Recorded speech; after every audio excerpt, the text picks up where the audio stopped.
నమస్తే, welcome to #you. నేను మీ Rajesh. So ఇప్పుడు తెలంగాణ రాజకీయాల్లో ప్రధానంగా రెండుటి మీద సీరియస్ దృష్టి కనిపిస్తుంది. ఒకటి బీఆర్ఎస్ పార్టీలో జరుగుతున్నటువంటి పరిణామాలు, కవిత ఎపిసోడ్ ఒకటైతే, రెండోది బైపోల్స్, అట్లాగే స్థానిక సంస్థల ఎన్నికలు. ఇట్లా రెండు అంశాల మీద ప్రధానంగా అందరి దృష్టి ఉంది. ఇటువంటి సందర్భాల్లో జూబ్లీహిల్స్లో జరగబోయే ఉప ఎన్నికలు ప్రధానంగా ఇప్పుడు అందరి టార్గెట్ అదే కనిపిస్తుంది. ప్రతి రాజకీయ పార్టీ, ఇప్పటికే బీజేపీ పార్టీ దాని మీద కన్నేసింది. బీఆర్ఎస్ పార్టీ సిట్టింగ్ స్థానాన్ని కాపాడుకోవాలనే ప్రయత్నం బీఆర్ఎస్ పార్టీ చేస్తోంది. ఇప్పటికే మాగంటికి కేర్ ఆఫ్ అడ్రస్గా 3 సార్లు పూర్తి స్థాయిలో అదే నియోజకవర్గం నుంచి హ్యాట్రిక్ విజయం సాధించినటువంటి ఆయన కుటుంబం, ఆయన భార్యకి టికెట్ ఇవ్వాలనే ఒక ఉద్దేశంతో బీఆర్ఎస్ పార్టీ అడుగులు వేస్తుంది. ఖచ్చితంగా గెలుపు మాదే అనే ఒక ధీమా బీఆర్ఎస్ పార్టీ వ్యక్తం చేస్తుంది. ఇటువంటి క్రమంలో అధికార పార్టీగా సీఎం రేవంత్ రెడ్డి కూడా అదే నియోజకవర్గాన్ని టార్గెట్ చేస్తూ కొంత పావులు కదుపుతూ ఉన్నారు. అంటే ఇప్పుడు ప్రధానంగా జూబ్లీహిల్స్లో గెలుపు ఖచ్చితంగా గెలవాలి, మరోవైపు అక్కడ ఖచ్చితంగా ఇప్పటికే జరుగుతున్నటువంటి అన్ని అంశాలను పరిగణలో తీసుకొని కొంత జూబ్లీహిల్స్లో ఎటు తిరిగైనా కాంగ్రెస్ పార్టీ జెండా ఎగరాలి అన్నది ఒక లక్ష్యంగా పనిచేస్తున్నట్టు కనిపిస్తుంది. ఇప్పటికే ఆ దిశగానే అజరుద్దీన్కి మొన్న ఎమ్మెల్సీ పదవి ఇవ్వటమైనా, మరోవైపు ఇప్పుడు జూబ్లీహిల్స్లో ముసాయిదాకు సంబంధించినటువంటి ఏదైతే ఎన్నికల జాబితా ఉందో ఆ జాబితా కూడా తయారైపోయింది. 3,69,000 పైచిలకు ఓట్లు ఇప్పటికే అక్కడ ఉండటం. సో అక్కడ ఆ నియోజకవర్గంలో మెజారిటీ ఓట్లు కొంత మైనారిటీ ఓట్లు ఉండటం. ఇటువంటి సందర్భాల్లో ఇప్పుడు జూబ్లీహిల్స్లో ఏం జరగబోతోంది, మరి అభ్యర్థి ఎవరు ఉండే అవకాశం ఉంది? సో ఇప్పుడు అందరూ కూడా జూబ్లీహిల్స్లో ఆ రేస్లో ఉన్నటువంటి నాయకులు ఎవరనే చర్చ జరుగుతోంది పొలిటికల్ వర్గాల్లో. అంటే కాంగ్రెస్ పార్టీ ఇప్పటికే బీసీ నినాదం వినిపిస్తున్నటువంటి నేపథ్యంలో బీసీని రంగంలో దింపుతుందా, లేకుంటే అగ్రవర్ణాలకే టికెట్ కేటాయిస్తున్న చర్చ మరొకటి. ఎందుకంటే మాగంటి గోపీనాథ్ మృతితో జూబ్లీహిల్స్లో ఉప ఎన్నిక అనివార్యమైనటువంటి నేపథ్యంలో, ఆయన కమ్మ కమ్యూనిటీకి చెందినటువంటి నేపథ్యంలో ఇప్పుడు అటువంటి వ్యవహారంలో మరి కాంగ్రెస్ పార్టీ ఏం చేయబోతుంది? ఎందుకంటే ఒక కంటోన్మెంట్ మినహా మిగతా నియోజకవర్గాల్లో అధికారికంగా కాంగ్రెస్ పార్టీ ఎక్కడ కూడా గెలిచినటువంటి దాఖలాలు లేవు. దీంతో ఇప్పుడు చాలామంది కొంత ఉన్నత కుటుంబాలు, సంపన్న కుటుంబాల నియోజకవర్గంగా చెప్పుకునే జూబ్లీహిల్స్ నియోజకవర్గం ఎలాగైనా కాంగ్రెస్ పార్టీ జెండా ఎగురవేయాలనేది సీఎం రేవంత్ రెడ్డి టార్గెట్గా పెట్టుకున్నారు. సో ఇప్పుడు ఆయన కూడా జూబ్లీహిల్స్లోనే నివాసం ఉండటం కూడా కొంత ఫోకస్ చేస్తున్నటువంటి సందర్భాలు ఉన్నాయి. సో ఇప్పుడు 4 రోజుల నుంచి జూబ్లీహిల్స్ పైన ఆయన సీరియస్గా దృష్టి పెట్టినట్టుగా కనిపిస్తోంది. ఇక్కడ ఎంఐఎం బరిలో దిగితే మైనారిటీ ఓట్లు చీలిపోతాయని రేవంత్ రెడ్డి భావించినట్టుగా కనిపిస్తుంది. అందుకని ఇప్పుడు ఆ పార్టీ చీఫ్ ఎంపీ అసదుద్దీన్ ఓవైసీని కొంత మచ్చిక చేసుకునే పనిలో రేవంత్ రెడ్డి వ్యూహాత్మకంగా అడుగులు వేస్తున్నట్టుగా కనిపిస్తోంది. దీంతో ఇప్పుడు జూబ్లీహిల్స్లో దారుసలాం పార్టీ పోటీ చేసే ఛాన్స్ లేదు అనే ప్రచారం కొంత పెద్ద ఎత్తున రాజకీయ వర్గాలు ఊపందుకుంది. అంటే వ్యూహాత్మకంగా అందుకోసమే అజరుద్దీన్ని తప్పించారు. ఇప్పుడు కాంగ్రెస్ పార్టీకి కావాల్సినటువంటి అల్లా కూడా అభ్యర్థి ఎవరు అనే అంశం మీద ప్రధానంగా చర్చ జరుగుతోంది. సో ఇప్పుడు అదే చర్చ ఇప్పుడు పార్టీలతో పాటుగా రాజకీయ వర్గాలు కూడా సీరియస్ డిస్కషన్స్ జరుగుతున్నాయి. ఇప్పటి వరకు అజరుద్దీన్ అని అందరూ భావించారు. అయితే ఇక్కడ ఎవరు ఊహించినటువంటి విధంగా రాజకీయంగా అజరుద్దీన్కి ఎమ్మెల్సీగా పంపించడం, ఆయనకి భవిష్యత్తులో మినిస్ట్రీ కూడా ఇచ్చే అవకాశాలు ఉన్నాయని చర్చ జరగడం, ఇప్పుడు రేసులో ఎవరెవరు ఉన్నారనే దానిపైన సీరియస్గా డిస్కషన్ నడుస్తున్నాయి పొలిటికల్ సర్కిల్స్లో. అట్లాగే ఇప్పుడు అభ్యర్థి విషయంలో కూడా సీఎం రేవంత్ రెడ్డి ఇప్పటికే సర్ప్రైజ్ ఇవ్వడానికి కొంత రెడీ అవుతున్నట్టుగా తెలుస్తోంది. అంటే ఇప్పుడు అజర్ రేసు నుంచి తప్పుకుంటే ఖచ్చితంగా సహజంగా నవీన్ యాదవ్ పేరు ప్రముఖంగా వినిపించే అవకాశాలు ఉన్నాయి. అయితే చిన్న శ్రీశైలం యాదవ్ కొడుకుగా ఉన్నటువంటి నవీన్ యాదవ్ 2014లో కూడా ఇదే నియోజకవర్గం నుంచి పోటీ చేసి 2వ స్థానంలో నిలిచినటువంటి వ్యక్తి ఆయన.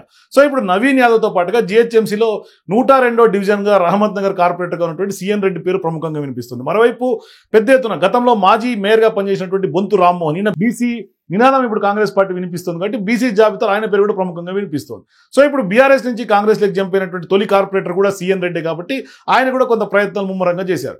సో ఇప్పుడు రేవంత్ కోటరీలో అంటగాగుతున్నటువంటి సీఎన్ రెడ్డి పేరు కొంత ఇప్పుడు జత చేసి ఇప్పుడు ఎవరు గెలుపు గుర్రాలపైన కాంగ్రెస్ పార్టీ అన్వేషించి సర్వే చేస్తున్నట్టు కూడా కనిపిస్తుంది. ఇక మాజీ మేయర్ బొంతు రామ్మోహన్ పేరు కూడా తెర మీదకి రావడంతో ఇప్పుడు కొంత రాజకీయం చిత్రంగా మారుతుంది. సో ఇప్పుడు ఎంపీ ఎన్నికల్లో సికింద్రాబాద్ నుంచి పోటీ చేయాలని ఆయన భావించినప్పటికీ కూడా బొంతు రామ్మోహన్ అక్కడ దానం నాగేందర్ పోటీతో ఆయనకు అది సాధ్యం కాలేదు. సో ఇప్పుడు అంది వచ్చినటువంటి అవకాశంగా జూబ్లీహిల్స్ నుంచి పోటీకి బొంతు రామ్మోహన్ కూడా రెడీ అవుతున్నట్టు కనిపిస్తోంది.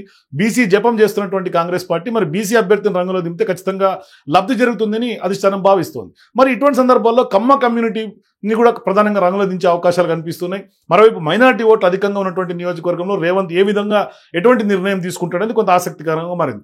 మరోవైపు ఇప్పుడు రేవంత్ అనుంగ శిష్యుడిగా ఉన్నటువంటి ఫయ్యూమ్ ఖురేషి మైనారిటీ ఓట్ బ్యాంక్ ఎక్కువ ఉంది కాబట్టి ఆయన పేరు కూడా ప్రముఖంగా వినిపిస్తుంది. ఇటువంటి సందర్భాల్లో కొంత ఆచితూచి వ్యవహరించాలని కూడా కాంగ్రెస్ పార్టీ భావిస్తోంది. సర్వేలు గెలుపు గురాల కోసం చేస్తోంది. మరి ప్రజలు ఎవరికి పట్టం కడతారనే అంశం మీద ప్రధానంగా చర్చ జరుగుతుంది. ఇప్పటివరకు వచ్చినటువంటి మొత్తం అప్లికేషన్స్ అన్ని కూడా పార్టీ పరిశీలిస్తున్నట్టు తెలుస్తుంది. అభ్యర్థుల ఎంపిక విషయంలో మరోసారి కూడా సర్వే చేయించి రేసులో ఉన్నటువంటి ఎవరు ఇస్తే టికెట్ ఖచ్చితంగా కాంగ్రెస్ పార్టీ గెలిచే అవకాశాలు ఉంటాయనే అంశం మీద ప్రధానంగా చర్చ జరుగుతుంది.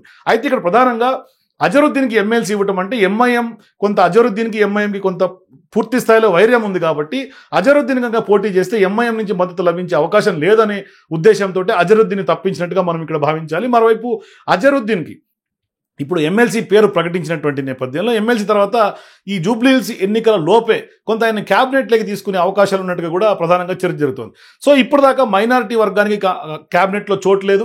మరోవైపు జిహెచ్ఎంసీ లిమిట్స్లో ఉన్నటువంటి వ్యక్తులకు కూడా ఎవరికి కూడా కొంత క్యాబినెట్లో చోటు లేకపోవడం, ప్రాతినిధ్యం లేకపోవడం గత కొంతకాలంగా జిహెచ్ఎంసీ అట్లాగే ఉమ్మడి రంగారెడ్డి జిల్లాల నుంచి ఖచ్చితంగా క్యాబినెట్లో కూడా చోటు ఇవ్వాలని ఒక డిమాండ్ ఉన్నటువంటి నేపథ్యంలో ఇప్పుడు ఖచ్చితంగా జూబ్లీహిల్స్ ఎన్నిక కొంత వస్తోంది కాబట్టి ఖచ్చితంగా ఇటువంటి వ్యవహారంలో అజరుద్దీన్కి కనుక క్యాబినెట్లకు తీసుకుంటే మైనారిటీ సోదరులకు కూడా కొంత ప్రియారిటీ ఇచ్చినట్టుగా కనిపిస్తుంది. మరోవైపు మైనారిటీల ఓట్లు కూడా కాంగ్రెస్ పార్టీకి కొంత యాడ్ అన్ అడ్వాంటేజ్ అయ్యే అవకాశం ఉంటుంది. ఎందుకంటే అజరుద్దీన్ ఎట్లాగూ అక్కడ రాహుల్ కోటరీలో మనిషి కాబట్టి ఖచ్చితంగా అజరుద్దీన్ కనుక ఒకవేళ జూబ్లీహిల్స్ టికెట్ ఇస్తే కొంత గెలుపు అవకాశాలు కొంత డైలమాలు ఉన్నటువంటి నేపథ్యంలోనే ఆయన్ని పూర్తి స్థాయిలో జూబ్లీహిల్స్ ఎన్నికల నుంచి తప్పించి కేవలం ఓట్ల పరంగానే ఆయన రాబట్టుకునే దిశగానే కొంత అజరుద్దీన్కి ఇటువంటి అవకాశం బంపర్ ఆఫర్ ఇచ్చినట్టుగా రేవంత్ రెడ్డి వ్యూహంగా కనిపిస్తోంది.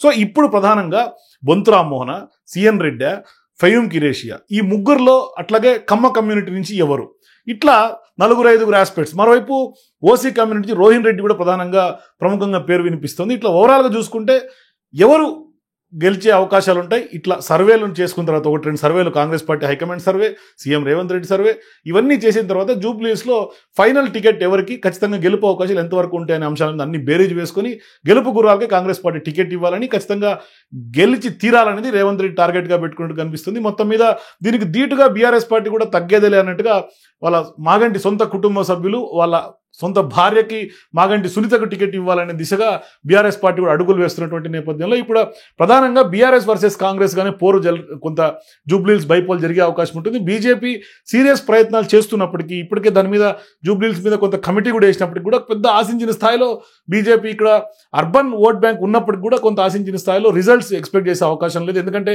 మైనారిటీలు అందరూ కూడా కొంత బీజేపీకి కొంత ఎటొచ్చి కొంత పెద్దగా సపోర్ట్ ఉండదు కాబట్టి మరి బీజేపీ ఆశించిన మేర ఫలితం అయితే ఇక్కడ రాదు అనేది మాత్రమే కొంత రాజకీయ వర్గాలు చర్చ జరుగుతుంది. ఇక్కడ పోటీ అంతా కూడా బీఆర్ఎస్ వర్సెస్ కాంగ్రెస్ గా చూడాల్సినటువంటి అవసరం ఉంది. మరి అధికార పార్టీగా కాంగ్రెస్ పార్టీ జూబ్లీహిల్స్లో పైచేయి సాధిస్తుందో లేదంటే బీఆర్ఎస్ పార్టీ తిరిగి తన సొంత ఓట్ బ్యాంక్ని కైవసం చేసుకొని ఓట్ బ్యాంక్ స్ప్లిట్ అవ్వకుండా మరొకసారి తన సిట్టింగ్ సీట్ని ఎంత మేర కాపాడుకునే అవకాశం ఉంటుందో చూడాలి. సో మీరు కూడా జూబ్లీహిల్స్లో ఎవరికి టికెట్ ఇస్తే కాంగ్రెస్ పార్టీ గెలుస్తుంది, మరి బీఆర్ఎస్ పార్టీ గెలుస్తుందా, కాంగ్రెస్ గెలుస్తుందా? మీ అభిప్రాయాన్ని కింద కామెంట్స్ తెలియజేయండి. For more videos please watch #.